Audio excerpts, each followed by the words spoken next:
Hello everyone, कैसे हैं आप सब। I hope you all are doing good. और मैं बता दूं, मैं भी ठीक हूँ। अमेंडमेंट का सेकंड पार्ट रहता था और बहुत ही छोटा पार्ट रहता है। फटाफट से कंप्लीट कर लेते हैं बिना टाइम वेस्ट करे। 10 से 15 मिनट की वीडियो में आई गेस ये कंप्लीट हो जाएगा। आपका भी टाइम वेस्ट नहीं होगा और फटाफट से चीज़ों को ख़त्म कर लेते हैं। देखो, सबसे पहले जो फेमा चैप्टर में हमारी अमेंडमेंट है, मैं आपको बता दूँ ये अमेंडमेंट नहीं है कुछ भी। ये ऑलरेडी अगर आप पेपर 6D में देखते हैं, पेपर 6D की बात कर रहा हूँ मैं, प्लीज़ ध्यान से सुनिएगा। पेपर 6D में ये अमेंडमेंट नहीं है। ये हमारा पेपर 6D में पेज नंबर 5.58, अगर आप बुक का जाते हैं page number 5.58, again repeat, page number 5.58 पे अगर आप जाते हैं तो नई स्टडी मटेरियल का जो मई 2021 के लिए, मई 2021 के लिए जो नई स्टडी मटेरियल है पेपर 6D की, जो इशू करी थी आईसीएआई ने, उसमें ये ऑलरेडी हमारा पॉइंट कवर था। और अगर आप उसमें पेज नंबर 5.58 पे जाते हैं, मैं दोबारा से बोल रहा हूँ, पेज नंबर 5.58 पे जाते हैं तो point number E A subsection जो आप देखोगे, सबसे E A जो है हमारा रेगुलेशन 4 का sub regulation E A, regulation 4 का सब रेगुलेशन है ये। अब रेगुलेशन 4 कहता क्या है मैं आपको बता दूं। रेगुलेशन 4 वही है जिसमें ये बोला गया कि जब भी हम एक्सपोर्ट करते हैं तो हमें डिक्लेरेशन देना होता है। तो रेगुलेशन 4 ने ये बताया कि कुछ एग्जम्पशंस होती हैं जहां आपको डिक्लेरेशन देने की ज़रूरत नहीं है। ठीक है, तो ये बात जो है ऑलरेडी बुक में थी, जब हमने वीडियो बनाई थी तो भी उसमें मैंने कवर करी थी, लेकिन फिर भी मैं यहाँ पर अच्छे से आपको बता देता हूँ। अगर ये हमारा आरटीपी में कवर है तो मैं आपको बता देता हूँ ये बात कहता क्या है। कहता है, अगर आप, बहुत ध्यान से सुनना, बहुत जल्दी कवर हो जाएगा।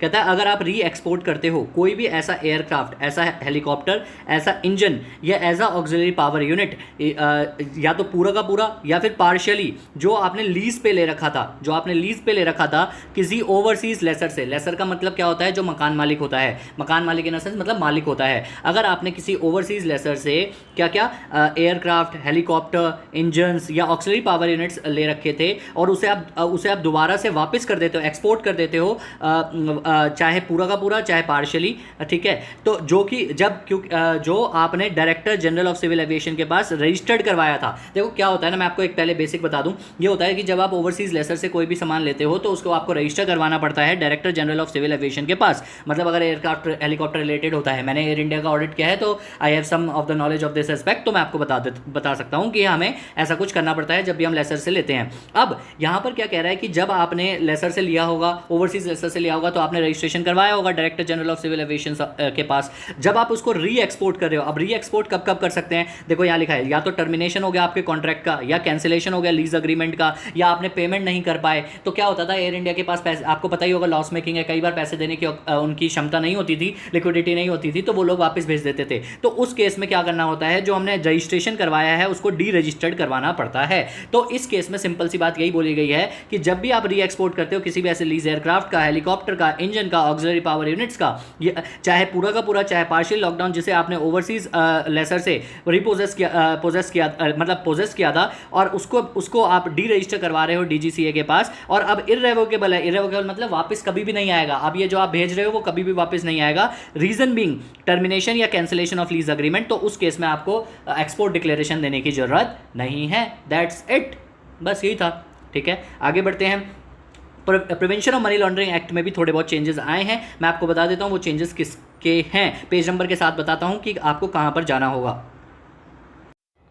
हाँ जी, तो अगर आप पेज नंबर, मैं आपको बता दूं, पेज नंबर 4.6 पे आते हो, 4.6, I repeat, page number 4.6, study material जो मई 21 के लिए एप्लीकेबल है, उसके हिसाब से मैं बता रहा हूँ नवंबर 21 के लिए भी यही एप्लीकेबल है। पेज नंबर 4.6 पे आते हो तो आपको एक हेडिंग मिलेगी, person carrying on designated business और profession. Person carrying on designated business और प्रोफेशन। तो उसमें यह बोला गया था कि अगर कोई भी बंदा, कोई भी पर्सन जो कैरी करता है playing games of chance for cash और काइंड, मतलब कोई अगर and include such activities associated with casino, मतलब कैसीनो वगैरह खेलता है या सट्टा बाजारी लगाता है, सट्टा वगैरह लगाता है, तो उसको इस बिजनेस में मानेंगे। मतलब क्योंकि ये पैसा, क्योंकि ये चीज़ जो होती है वो यूज़ करी जा सकती है फॉर द पर्पस ऑफ, आपको मेरी बात जब भी समझ आएगी जब आप पेज नंबर 4.6 मेरे साथ खोलोगे और उसको रीड करोगे। ठीक है, मैं साथ साथ एक एक पॉइंट कवर कर रहा हूँ, बोल रहा हूँ, आप प्लीज़ बुक खोलिएगा पहले, उसके बाद ही आपको ये अमेंडमेंट समझ आएगी, वरना समझ नहीं आएगी, बाद में मुझे ब्लेम मत करिएगा।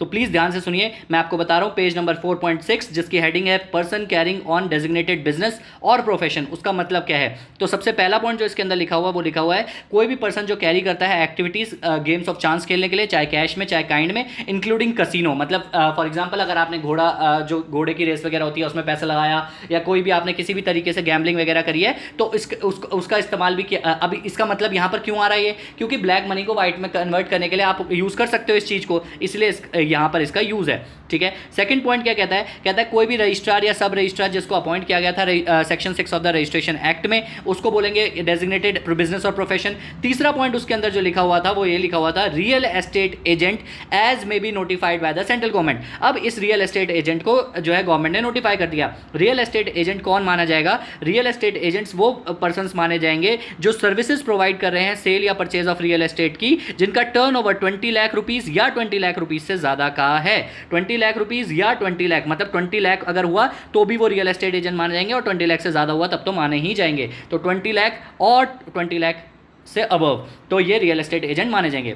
फिर फोर्थ पॉइंट कहता है, dealer in precious metal, precious stones and other high value of goods as may be notified by the central government. Government ने इसको भी नोटिफाई कर दिया। कहता है वो डीलर जो precious metals, precious stones as person carrying on designated businesses और प्रोफेशंस, अगर वो एंगेज है कैश ट्रांजैक्शन में 10 लाख रुपए या 10 लाख रुपए से ज़्यादा की किसी सिंगल ऑपरेशन को लेकर या सेवरल ऑपरेशंस को लेकर, तो उसको डीलर मतलब डेजिग्नेटेड बिजनेस और प्रोफेशन में जो है इंक्लूड किया जाएगा। अब ये चीज़ें क्यों होती हैं पता है, इन चीज़ों पे खास नज़र रहती है कि अगर कोई बंदा इन सब चीज़ों में पैसा लगा रहा है, इस तरीके से काम कर रहा है, तो वो ब्लैक को वाइट कर सकता है। इसीलिए इस टॉपिक को यहाँ पर डाला गया कि person carrying on designated business और प्रोफेशन का मतलब क्या होगा।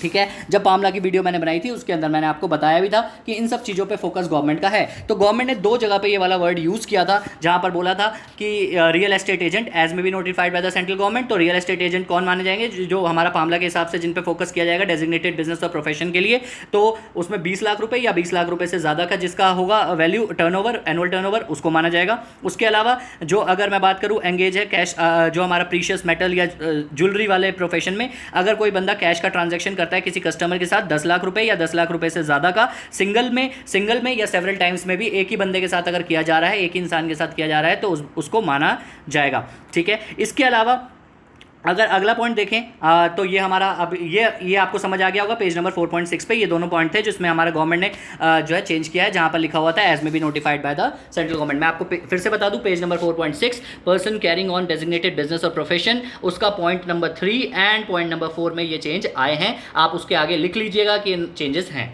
ठीक है, आई होप आपको समझ आ गया होगा। Let's move forward to the next amendment. Next amendment बहुत छोटी सी अमेंडमेंट है जिसमें सेक्शन नंबर 11A, आपको पता होगा नया सेक्शन था जो गवर्नमेंट ने ऐड किया था मामला में, सेक्शन नंबर 11A। अपन ने इसको अच्छे से पढ़ा भी था जब हमने पढ़ा था वीडियो में, तो मैं आपको बता दूं हमने ऑलरेडी पढ़ा हुआ है जब कि वेरिफिकेशन जब रिपोर्टिंग एंटिटी करेगी तो वो किस तरीके से करेगी, रिपोर्टिंग एंटिटी जब वेरिफिकेशन करेगी तो किस तरीके से करेगी। आपको याद दिला दूं, रिपोर्टिंग एंटिटी जब भी करती है या तो ऑनलाइन आधार लेती है या ऑफलाइन आधार लेती है या फिर आपका पासपोर्ट ले सकती है या अदर डॉक्यूमेंट्स भी ले सकती है। लेकिन मैंने जब आपको पढ़ाया था तो मैंने आपको बताया था कि ऑनलाइन आधार जो है सिर्फ और सिर्फ बैंक्स, जो रिपोर्टिंग एंटिटीज़ होती है, रिपोर्टिंग एंटिटीज़ में जो बैंक्स होती हैं सिर्फ वही ले सकती हैं, उसके अलावा कोई और नहीं ले सकता। वो भी बैंक को स्पेशल परमिशन दी गई थी unique identification authority of India के द्वारा, इसीलिए वो आधार ले सकते थे, उसके अलावा नहीं ले सकते थे, किसी और को परमिशन नहीं दे सकती थी। ठीक है, तो बैंकिंग कंपनी को तो अलाउड था ही, बैंकिंग कंपनी के अलावा अगर किसी को और को चाहिए होगा परमिशन तो उसमें आपको यूनिक जो हमारा आइडेंटिफिकेशन अथॉरिटी है इंडिया की, उससे परमिशन लेनी पड़ती थी। तो बैंक को तो साफ अलाउड था, बाकी लोग या तो ऑफलाइन आधार ले सकते थे या फिर पासपोर्ट ले सकते थे या फिर कुछ आपका अदर डॉक्यूमेंट से भी वेरिफिकेशन कर सकते थे। अगर बाकी लोगों को ऑनलाइन आधार चाहिए था तो उसको unique identification authority of India से परमिशन लेनी होगी। ठीक है, तो फिलहाल गवर्नमेंट ने क्या किया, गवर्नमेंट ने एक नोट इसमें भी लिखा हुआ था एज में भी नोटिफाइड बाय, मतलब बैंक को तो अलाउड था ही ऑनलाइन आधार लेना, उसके अलावा गवर्नमेंट चाहे तो किसी और को भी बोल सकती थी। तो गवर्नमेंट ने अभी एक बंदे को और बोल दिया, जो हमारा national payment corporation of India, ये भी अब आपका क्या कर सकता है, ऑनलाइन आधार ले सकता है। अब ऑनलाइन आधार में पंगा क्या है मैं आपको बता दूं, ऑनलाइन आधार में पंगा ये होता है कि आपके जो है उसमें पूरी आइडेंटिटी होती है। आधार कार्ड आपको पता है यार कितना इंपॉर्टेंट है, तो उसमें आपका सब कुछ होता है, इसीलिए आपका ये गवर्नमेंट थोड़ा इसके ऊपर ध्यान रखती है, इसलिए एक अथॉरिटी भी बना रखी है जिसको unique identification authority of India कहा जाता है, जिससे परमिशन लेके सारी चीज़ें करी जाती है। तो मैं आपको बता दूं यूनिक आइडेंटिफिकेशन अथॉरिटी ने ये मान्यता दे दी है कि बैंक के अलावा जो हमारा national payment corporation of India है वो भी ऑनलाइन आधार ले सकता है। That's it, these are the amendments. हमारी छोटी छोटी अमेंडमेंट्स थी जो पामला में थी और फेमा में थी, मैंने आपको दोनों ही बता दी पेज नंबर के साथ। ठीक है, आगे बढ़ते हैं। अगर आईबीसी की बात करूं तो ऑब्वियसली आईबीसी के बारे में हम ऑलरेडी पढ़ चुके हैं, प्री पैक्ड इंसॉल्वेंसी का थोड़ा बहुत इसके ऊपर का पार्ट रह गया, मैं आपको फटाफट से इसके बारे में बता देता हूं, मेरे हिसाब से इसमें ज़्यादा टाइम लगेगा नहीं। ठीक है, देखो इंसॉल्वेंसी एंड बैंकरप्सी कोड 2016 बहुत सिंपल सी चीज़ कहता है, the insolvency and bankruptcy code amendment ordinance 2021 pass किया गया था, जो एमएसएमई के लिए हमारा इंसॉल्वेंसी का लाया गया था। मैंने शायद से पिछली वीडियो में कहीं ना कहीं गलती करी थी, जहां मैंने ये बोल दिया था कि minimum amount of default 1 crore होना चाहिए एमएसएमई के लिए, लेकिन वो गलत था। वो लिखा था कि मैक्सिमम अमाउंट जो है वो 1 करोड़ तक जा सकता है, गवर्नमेंट नोटिफाई कर सकती है, लेकिन गवर्नमेंट ने फिलहाल एमएसएमई के लिए 10 लाख रुपए ही नोटिफाई कर रखे हैं। मैंने उस अमेंडमेंट 1 की वीडियो के नीचे कमेंट को पिन कर दिया है, जहां पर मैंने लिख दिया है कि 10 लाख का अमाउंट होना चाहिए। तो दोबारा से इस वीडियो में मैं क्लियर कर रहा हूं कि 10 लाख रुपीज़ का अगर डिफॉल्ट होगा तो भी आप एमएसएमई के अगेंस्ट में जो है मतलब जो है जा सकते हैं उसमें। अब यहाँ पर अगर मैं बात करूँ, आगे बढ़ते हैं फटाफट से। ऑर्डिनेंस 2021 है, इसमें यही बात बोली गई कि हमारा सेक्शन नंबर 4 जिसके अंदर हमने लिमिट लिखी हुई थी, तो यहाँ पर लिखा हुआ है कि जो pre packed insolvency resolution process होता है ऑफ द कॉर्पोरेट डेटर्स, वो हमारा जो होता है डिफॉल्ट वैल्यू जो है मैक्सिमम 1 करोड़ तक का हो सकता है, लेकिन अभी जो है 10 लाख रुपये रखा गया है। ठीक है, गवर्नमेंट इसको बढ़ा के 1 करोड़ कर देगी। ऑब्वियसली जैसे पहले 1 लाख रुपये था जनरली, उसको बढ़ा के 1 करोड़ किया गया, लेकिन एमएसएमई के लिए आपको 10 लाख रुपये याद रखना है, अभी 1 करोड़ नहीं किया गया है। डेफिनेशंस में कुछ चेंज आया है, डेफिनेशंस में कुछ चेंज नहीं आया। मैं आपको सच बता दूं, जहां जहां कॉर्पोरेट इंसॉल्वेंसी वर्ड था उसके साथ और लगा के और लगा के इन्होंने प्री पैक्ड इंसॉल्वेंसी वर्ड लिख दिया है, बस, और कुछ चेंजेस नहीं है। आप अगर देखोगे तो ये डेफिनेशन मैंने ऑलरेडी आपको फर्स्ट वीडियो में बता दी थी। बेस रेजोल्यूशन प्लान का मतलब होता है ऐसा रेजोल्यूशन प्लान जो कॉर्पोरेट डेटर को प्रोवाइड किया जाता है एमएसएमई के द्वारा, इसको बेस रेजोल्यूशन प्लान बोलेंगे। ऑलरेडी हमने वर्ड जो पढ़ा था रेजोल्यूशन प्लान ऑलरेडी पढ़ रखा है। ऐसा प्लान जो हमारा नॉर्मली होता है किसी भी ऑर्गेनाइजेशन के लिए जो एमएसएमई के अलावा होता है, बस एमएसएमई के लिए नया वर्ड बेस रख दिया है कि बेस रेजोल्यूशन प्लान, बस नाम बदल दिया थोड़ा सा, मतलब वही है। ठीक है, उसके बाद इन्होंने एक कॉन्स्टिट्यूट किया है वर्ड्स, जहां जहां कॉर्पोरेट इंसॉल्वेंसी रेजोल्यूशन प्रोसेस था उसके साथ साथ और लगा के pre packed insolvency resolution process घुसा दिया है। क्लॉज नंबर 11 में भी यही कॉर्पोरेट इंसॉल्वेंसी रेजोल्यूशन प्रोसेस के साथ प्री पैक्ड इंसॉल्वेंसी प्रोसेस कर दिया है। मुझे लगता है ये बातें आपको ध्यान रखने की जरूरत है। आप ऑब्वियस ये थोड़ा ये मतलब ऑब्वियस चीज़ें हो जाती है कि आप और लगा के ये चीज़ें लिख दो। ठीक है, और ओपन बुक है तो ऐसा कुछ इशू रहेगा भी नहीं। प्रोसेस पीरियड द वर्ड्स उसके साथ प्री पैक्ड इंसॉल्वेंसी लग दिया। जहां जहां आपका नॉर्मल कॉर्पोरेट इंसॉल्वेंसी था वहां प्री पैक्ड इंसॉल्वेंसी रेजोल्यूशन भी आप वर्ड यूज कर सकते हो। ठीक है, इसके अलावा कुछ टर्म्स हैं जैसे कि preliminary information memorandum. Information memorandum आप सबको पता है section number 29 of the IBC 2016 जो इसके बारे में बात करता है। तो प्रिलिमिनरी इन्फॉर्मेशन मेमोरेंडम का भी मतलब वही होता है। उसके अलावा प्री पैक्ड बस ये एमएसएमई के लिए होता है, जो प्रिलिमिनरी इन्फॉर्मेशन मेमोरेंडम वर्ड है वो एमएसएमई के लिए। Pre packed insolvency commencement date का मतलब यही होता है जिस दिन एप्लीकेशन एक्सेप्ट करी जाती है, वहां पर भी यही मतलब यहाँ पर भी यही मतलब है, बस ये एमएसएमई के लिए है। अब यहाँ पर अगला पॉइंट जो हमारे पास आता है 23C, ये कहता है pre packed insolvency resolution process की कॉस्ट का क्या मतलब होता है। मैं आपको बता रहा हूँ, आपने ऑलरेडी पढ़ा हुआ है, इसमें कोई टेंशन वाली बात नहीं है। The amount of any interim finance and the cost incurred in raising such finance, मतलब कोई भी अगर पैसा आपने रेज किया है उसको रेज करने का जो कॉस्ट लगा है उसको हम pre packed insolvency resolution process cost मानेंगे। दूसरा, द फीस जो आपको पेबल है किसी भी पर्सन को जो एक्ट कर रहा है एज अ रेजोल्यूशन प्रोफेशनल, और उसके जो भी एक्सपेंस इनकर्ड हो रहे हैं जब वो pre packed insolvency resolution process कर रहा था, तो उन सबको भी इंसॉल्वेंसी कॉस्ट में माना जाएगा। उसके अलावा कोई कॉस्ट अगर इनकर्ड करी जाती है रेजोल्यूशन प्रोफेशनल के द्वारा बिजनेस को चलाने के लिए एज अ गोइंग कंसर्न, अगर एमएसएमई को चलाने के लिए एज अ गोइंग कंसर्न कोई खर्चा किया जा रहा है, तो ये बात तो ऑलरेडी हम पढ़ते थे कि सबसे पहले वही खर्चा जो है खर्चा माना जाता है जो खर्चा सारा का सारा उसने किया होता है, फाइनेंस को रेज करने के लिए किया होता है रेजोल्यूशन प्रोफेशनल ने, या फिर बिजनेस को चलाने के लिए किया होता है, या कोई भी कॉस्ट अगर उसने इनकर्ड करी होती है अपने ब्याह पे, या उसका जो खुद का वो सैलरी वगैरह लेगा रेजोल्यूशन प्रोफेशनल, वो सारा हमारा खर्चा माना जाएगा। उसके अलावा कोई भी कॉस्ट जो इनकर्ड करी जाती है गवर्नमेंट को फैसिलिटेट करने के लिए, तो वो भी हमारी कॉस्ट मानी जाएगी। And such other cost as may be specified. ठीक है, उसके अलावा यहाँ पर ये बोला गया कि 23D में कि pre packaged insolvency resolution process period क्या होगा, मतलब जब से आपका स्टार्ट हुआ से लेकर जब तक आपका एंड होगा तब तक वो पूरा पीरियड माना जाएगा। उसके अलावा देखो सब जगह ये लिखा है कॉर्पोरेट इंसॉल्वेंसी रेजोल्यूशन प्रोसेस के साथ साथ आप pre packed insolvency resolution process भी यूज करोगे। इसके बाद सेक्शन नंबर 11 अपने आईबीसी का हमने पढ़ा हुआ है कि कब कब किसी बंदे के अगेंस्ट में आईबीसी नहीं चालू हो सकती। तो मैं आपको बता दूं, पहले ये लिखा होता था जिसका ऑलरेडी चल रहा है इंसॉल्वेंसी प्रोसेस, जिसका खत्म हुआ है अभी 12 महीने हुए हैं, या जो है अपने प्लान को फॉलो नहीं कर रहा है, उन लोगों के अगेंस्ट में नहीं हो सकता। तो वही बातें यहाँ पर भी लिख दी हैं। कहता है कि जैसे कि कॉर्पोरेट इंसॉल्वेंसी रेजोल्यूशन प्रोसेस, उसके साथ आप pre packed insolvency resolution process word को इंसर्ट करोगे। ठीक है, उसके बाद आफ्टर क्लॉज है the following clause shall be inserted a financial creditor और the operational creditor of the corporate debtor undergoing a pre pack. मतलब सिंपल सी चीज़ है, वहाँ पर हम क्या पढ़ते थे कि अगर किसी बंदे का फाइनेंशियल अगर किसी बंदे का already normal corporate insolvency resolution process चल रहा है, या फिर ख़त्म हुए 12 महीने हो गए हैं, या जो प्लान बना था उसको फॉलो नहीं किया जा रहा है, या लिक्विडेशन हो चुका है, तो उस केस में उसके अगेंस्ट में जो है अब इंसॉल्वेंसी प्रोसेस नहीं चलेगा। तो अब इंसॉल्वेंसी के साथ साथ आप और लगा के क्या लिख दोगे, अब उसके अगेंस्ट में प्री पैकेज्ड इंसॉल्वेंसी प्रोसेस नहीं चलेगा। That's it.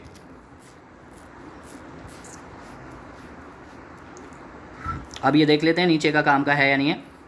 After section 11 of the principal act आपका एक नया सेक्शन आया है, सेक्शन नंबर 11A, जिसको इंसर्ट किया गया है। यस, इसको हम अच्छे से पढ़ते हैं कि इसके अंदर है क्या। मेरे हिसाब से इसके अंदर भी कुछ ज़्यादा होगा नहीं, वही लिखा होगा कि एप्लीकेशन फाइल करी जा सकती है कहाँ पे, ठीक है। तो सेक्शन 11A को एक बार ढंग से देख लेते हैं। लास्ट पॉइंट है हमारा, कहता है जहाँ पर कोई एप्लीकेशन फाइल करी जाती है 54C में, अगर वो पेंडिंग होती है, द एडजुडिकेटिंग अथॉरिटी जो है एप्लीकेशन जो under section and order to admit और reject such application before 54C and under considering any application जो सेक्शन नंबर 7 में, सेक्शन नंबर 9 में, सेक्शन नंबर 10 में फाइल करी गई है during the pendency of section number 9 और application under section 54C in respect of the section number 10 corporate data.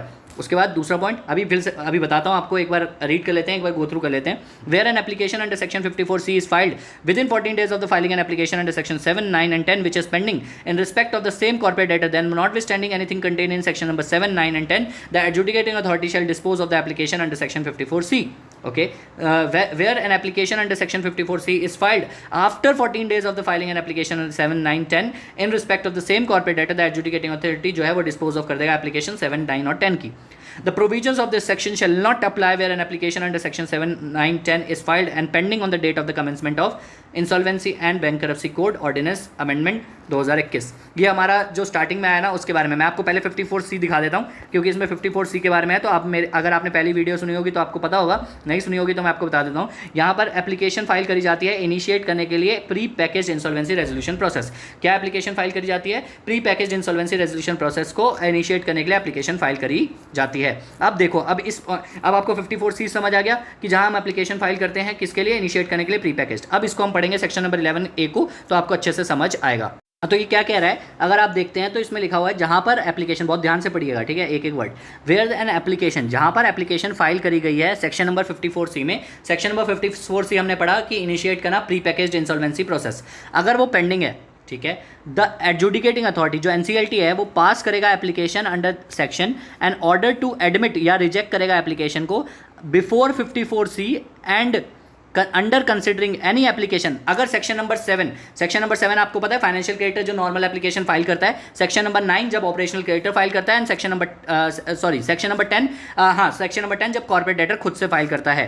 तो कहता है during the pendency of section number 9 और application under section 54C in respect of the same section number 10 corporate data. ये point आप ignore कर सकते हैं, इसमें कोई दिक्कत वाली बात नहीं है, ठीक है। अभी मैं आपको लिंक करवा दूंगा कि क्यों इग्नोर करवाया है। मेन बात यहाँ है, जहां पर एप्लीकेशन फाइल करी जाती है under section 54C with in 14 days 14 दिन के अंदर 14 डेज के अंदर of filing an application of section number 7, 9 and 10, मतलब आपने सेक्शन नंबर 7, सेक्शन नंबर 9 और सेक्शन नंबर 10 के हिसाब से एप्लीकेशन फाइल करी थी, उसके 14 डेज के अंदर किसी बंदे का अगर आपको pre packaged insolvency resolution process start करवाना है, ठीक है, तो द सेम कॉर्पोरेट डेटर मतलब सेम बंदे के ऊपर, that not with standing anything contain in section number 7, भले मतलब कुछ भी सेक्शन नंबर 7 में, 9 में और 10 में लिखा हो, एडजुडिकेटिंग अथॉरिटी क्या करेगा, वो डिस्पोज ऑफ कर देगा एप्लीकेशन जो सेक्शन नंबर 54C में आपने फाइल करी है। फिर सेक्शन नंबर 7, 9 और 10 के हिसाब से आगे प्रोसीडिंग्स चलेंगी, ठीक है। लेकिन अगर आपने एप्लीकेशन जो फाइल करी है सेक्शन नंबर 54C में, अगर आपने 14 दिन के बाद फाइल करी है, 14 डेज के बाद फाइल करी है